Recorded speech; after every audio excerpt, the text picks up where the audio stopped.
Hello, my name is Kim Lange, and this talk is about the impact of attachment strategies for payment channel networks, which is based on a joint work with Elias Rohrer and Florian Tschorsch at the Technical University of Berlin. One major problem of Bitcoin is that it can only process approximately 7 transactions per second due to its fixed block size and fixed block creation time. In comparison to Visa, for example, which can process thousands of transactions per second, one can conclude that Bitcoin doesn't scale. One solution for this is to take the majority of the transactions off-chain and execute them in so-called payment channels. When Alice and Bob, for instance, want to exchange frequent payments with a small amount, it would be inconvenient to use Bitcoin transactions due to the long confirmation times and the high fees. Thus, they could open a payment channel by depositing money in a shared multi-signature Bitcoin address. As this is indeed an on-chain Bitcoin transaction, the money is securely stored on the blockchain. Now, Alice and Bob have established a payment channel with a total capacity of 3 Bitcoin. Their shares of the total balance are stored in the local balance sheet, so when they want to exchange payments now, they simply update the balance sheet locally. This allows them to execute potentially infinite payments without high costs or latencies. They can close the channel with a second Bitcoin transaction by publishing the final state of their balance sheet on the blockchain. This then returns the shares to each party's Bitcoin address. So as only 2 Bitcoin transactions were necessary, this reduces the load on the blockchain a lot and improves scalability and performance. When more and more nodes join the network and open payment channels, this develops into a so-called payment channel network, which functions as an overlay network on top of the blockchain. The most prominent example of a payment channel network is Bitcoin's Lightning Network, which was also the main focus of our work. Having a network of payment channels also allows to send money to non-adjacent nodes via multi-hop routing. So Alice can, for instance, also send money to Charlie via her channel with Bob and Bob's channel with Charlie without having to open a direct channel to Charlie. This is of course a very simplified explanation of multi-hop routing, and there are many mechanisms in place to make sure that everyone gets their money and that the transaction is aborted if one intermediary node does not respond. However, as only the total capacity of Bob's and Charlie's channel is publicly known, but not their local balance sheets, the transaction from Alice to Charlie can also fail because Bob does not have enough capacity on his side of the payment channel. Moreover, as an incentive for routing transactions, the intermediary nodes can collect fees, which they determine themselves, and consist of a base fee and proportional fee depending on the transaction amount. Knowing that fees have to be paid and that transactions can fail due to insufficient capacity, the question arises how a new node joining the network should connect in order to increase its own connectivity. Another motivation for this new node can also be to become a routing node itself and maximize its revenue. The automatic connection features existing so far mainly choose central connection points, which does not seem to be the optimal strategy in the long term, as increasing centralization has been shown to be detrimental for the privacy and security properties of the network. We therefore conducted an empirical analysis of different attachment strategies and evaluated their global and local impact in order to answer these research questions. Therefore, we modeled the Lightning Network as a directed multigraph, inserting 2 edges for every payment channel in order to store the individual balances and fee settings. We also modeled transactions through this multigraph G using weight-based routing algorithms. Therefore, we created another graph model, the fee graph, which is calculated for a fixed transaction amount and that has as the edge weights the fee that would have to be paid to transfer this transaction amount. Thus, shortest paths in this fee graph approximate payment routes in the original graph, and we can apply standard weight-based graph algorithms. For the evaluation, we considered 3 perspectives. The perspective of an end user aiming for cheap, reliable and fast payments and an overall high connectivity. The perspective of service providers who aim to route transactions and maximize their revenue. and the perspective of the network, which would profit from a better connectivity and reduced centralization. So we consider local short-term and global long-term perspectives, which might be conflicting. As an attachment strategy, we define an algorithm that takes as an input the phi graph GF, a node x which newly joined the network, and an integer k which finds the number of candidates the node wants to connect to. An attachment strategy then outputs a candidate set C with this number of candidates. For simplicity reasons, our example phi graph is an undirected, unweighted graph. The first and easiest attachment strategy is to just choose the k nodes randomly, and we use this strategy mainly as a baseline for comparison. Another relatively easy strategy is to connect the k nodes with the highest degrees. This strategy increases network centralization, but is assumed to provide nodes with very high routing qualities. In the example on the right, x would therefore connect to these three nodes. A similar strategy connects x to the k nodes with the highest betweenness centrality, which is a measure of how central or influential a node is in a network, and counts how often a node is contained in the shortest path. In a payment channel network, this is therefore an indicator for routing nodes. In our example on the right, x would also open channels to these three nodes. A strategy that tries to avoid only connecting to hubs is based on the NP-hard k-center problem. Due to its NP-hardness, we implemented a variant of Gonzalez approximation algorithm, which works as follows. It iteratively adds that node C to the candidate set that has the largest distance to our target node X. This is then repeated until the candidate set is full. In our case, we calculated the distance as the number of hops in the network. In order to be able to calculate that, the node needs an initial connection to the network. We chose this to be the node with the highest degree. In our example, these three nodes are now the ones furthest away from X, and thus one of them is added to the candidate set. As the largest distance X now has in the network is 3, the algorithm could, for instance, add the next edge to C.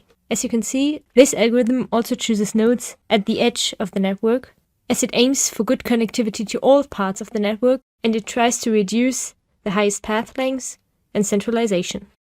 Similar to this is the k-median strategy, only that it tries to minimize the summed distance to all other nodes. It is also based on an NP-hard problem, which is why we again implemented an approximation algorithm. We again create an initial connection to the node with the highest degree, and the algorithm then temporarily opens a channel to every node in order to calculate the summed distance to all other nodes in the network. It then chooses the best node and creates a permanent connection. Due to these temporary connections, it of course has a higher time complexity than the previous algorithms. In order to reduce the fees that node X has to pay, we chose the weighted distance in the fee graph as a distance measure for this algorithm, which correlate to cheaper payments in the original graph. The most complex strategy is based on the NP-hard maximum betweenness improvement problem, which aims to maximize node X's betweenness centrality.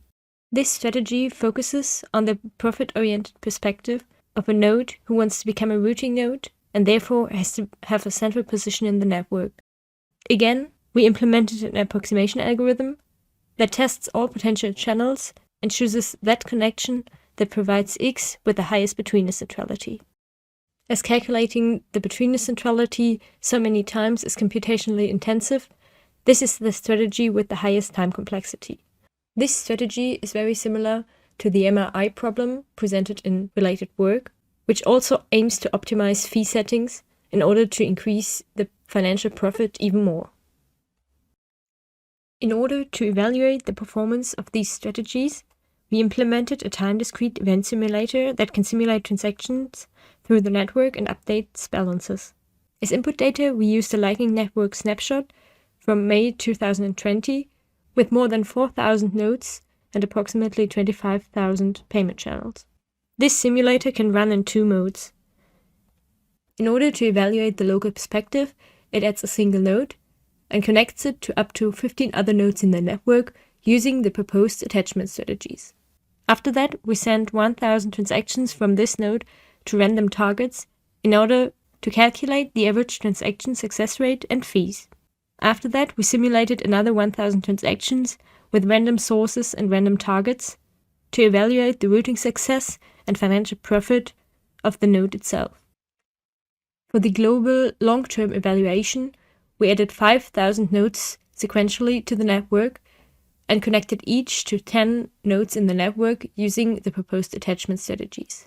At intervals of 500 nodes, we analyzed the topology of the network and its performance by simulating random transactions. Let's start with the evaluation of the local short-term impacts. This plot shows the average transaction success rate for the new node, independent of the number of channels that were established using the respective attachment strategy. The transaction amount for all simulated transactions was chosen to be 100 satoshis. It can be seen that the node was able to increase its average transaction success rate above the network average with all attachment strategies except for random. One can see that the transaction success rate increases for all strategies in the number of channels opened. The most successful strategy for this metric is to connect to nodes with a very high betweenness centrality, as they have a central position in the network and can route many transactions. K-center, on the other hand, also chooses nodes at the periphery of the network, which cannot provide such good routing qualities. For larger transaction amounts, the transaction success rate dropped significantly, underlining that Lightning is not yet able to execute higher volume payments. We therefore focused on these smaller payments of 100 satoshis. For these payments, we also looked at the amount of transaction fees that the node had to pay in order to execute its payments. Again, we can see that all strategies except for random are able to decrease the fees below the network average. Even the random strategy requires the node to pay less transaction fees than the network average when connecting to at least 6 nodes. Moreover, it can be seen that K-median outperforms the other strategies as it focuses on minimizing the sum distance in the weighted fee graph and thus provides the node with very cheap connections to all other nodes in the network. This plot shows in how many % of all routed transactions the node appeared after connecting to the network with the respective attachment strategy. It can be clearly seen that MBI, which primarily focuses on maximizing the node's betweenness centrality, outperforms the other strategies. This implies that a service provider trying to maximize its revenue should try to adopt a strategy like MBI. Although nodes aiming for a faster and less complex attachment strategy can also secure themselves a small routing share using the K-center or K-median strategy. The high time complexity of the MBI approximation algorithm is also the reason why we could not evaluate its long-term impact. Looking at the network-wide average transaction success rate, evaluated at intervals of 500 nodes that were added to the network, one can see that the network would benefit immensely from a higher number of nodes and additional routing capacity. However, it can also be seen that decentralizing strategies like random and K-center benefit the overall network connectivity the most, as the average transaction success rate quickly rises to close to 100%.